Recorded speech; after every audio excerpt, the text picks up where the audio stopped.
എന്നെ നോക്കിയാലോ? 1, 2, 3, 4, 5. ഈ 5 വിരലുകളുടെ പേര് നിങ്ങൾക്കറിയോ? ആദ്യത്തെ ഫിംഗർ തമ്പ്. തമ്പ് എന്ന് പറഞ്ഞ നല്ല വിരൽ. രണ്ടാമത്തെ ഫിംഗർ പോയിന്റർ ഫിംഗർ, ചൂണ്ടുവിരൽ. മൂന്നാമത്തെ ഫിംഗർ മിഡിൽ ഫിംഗർ, നടുവിരൽ. പിന്നെത്തത് റിംഗ് ഫിംഗർ. റിംഗ് ഫിംഗർ എന്ന് പറഞ്ഞ മോതിര വിരൽ. അവസാനത്തെ ലിറ്റിൽ ഫിംഗർ, ചെറുവിരൽ. ഒരു ദിവസം ഈ ഫിംഗറുകളൊക്കെ കൂടി അറ്റാണ് പറഞ്ഞിടിച്ചായിരുന്നു. ആ സമയത്ത് തള്ളവിരലില്ലേ, തടിവിരല് പറഞ്ഞു, ഇന്ന് തൊട്ട് ഞാനാണ് നിങ്ങളുടെ നേതാവ്.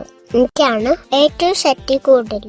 ഞാൻ പറയുന്നത് എല്ലാവരും അനുസരിക്കും. ഇത് പറഞ്ഞപ്പോ ആദ്യത്തെ ഫിംഗർ ഇല്ലേ, മിഡിൽ ഫിംഗർ, ലിറ്റിൽ ഫിംഗർ പറഞ്ഞു, എന്നെ നോക്കിയ നിങ്ങളെ എന്റെ അപ്പുറത്തിപ്പുറത്തല്ല നിക്കണ, ഏറ്റവും ഉയരത്തിൽ നിക്കണ ആരാ? ഞാനല്ലേ, ഞാനാണ് ഏറ്റവും വലിയ ആള്. അത് കേട്ടപ്പോ നമ്മുടെ ചൂണ്ടുവിരലിന് ദേഷ്യം വന്നു. ചൂണ്ടുവിരല് പറഞ്ഞു, രണ്ടുപേരും പറഞ്ഞത് ശരിയല്ല.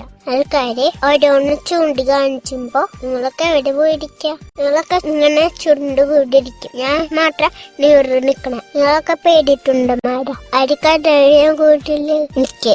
ധൈര്യമുള്ള ആൾക്കാരാണ് നേതാവാവേണ്ടത്. മനസ്സിലായാ?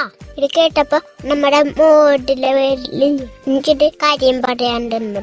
എന്നിട്ട് പറഞ്ഞു, മനുഷ്യന്മാർക്ക് എന്നെയാണ് കൂടുതൽ ഇഷ്ടം. എന്താണെന്നറിയോ? എല്ലാരും എന്റെ മേലെയാണ് മോതിരം ഇടുന്നത്. എന്റെ അവര് മോതിരം ഉണ്ടാവാ എന്നെ ഏറ്റവും ഇഷ്ടമായ കാരണം. അതുകൊണ്ട് ഞാനാണ് നിങ്ങളുടെ നേതാവ്. ആകെ വഴുക്കായവര് എല്ലാരും അങ്ങോട്ടും ഇങ്ങോട്ടും ഇടിയൊക്കെ ആയി.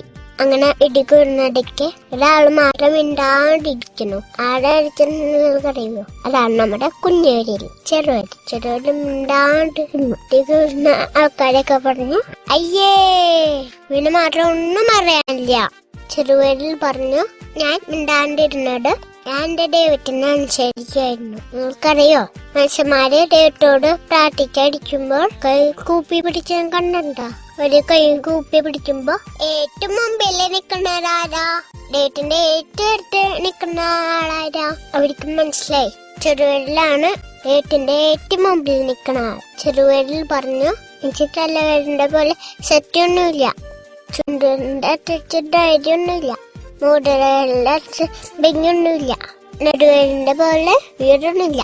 പക്ഷേ എന്നെ സത്യനാക്കണം യേശുവിലൂടെ എനിക്കെല്ലാം ചെയ്യാൻ കഴിയും. അതുകൊണ്ട് എന്റെ കൊച്ചു കൂട്ടുകാരെ, നമ്മള് ചെറുവലിന്റെ പോലെയാണ്. മറ്റുള്ളവരുടെ കൂടെ അടിയിട്ടും പറഞ്ഞ് ഇടികൂടാൻ പാടില്ല. നമ്മൾ യേശുവിൽ ചേർന്ന് നിൽക്കണം. നിങ്ങൾ ഈ വചനം കേട്ടിട്ടുണ്ടോ? ഏട്ടോട് ചേർന്ന് നിൽക്കുവിൻ.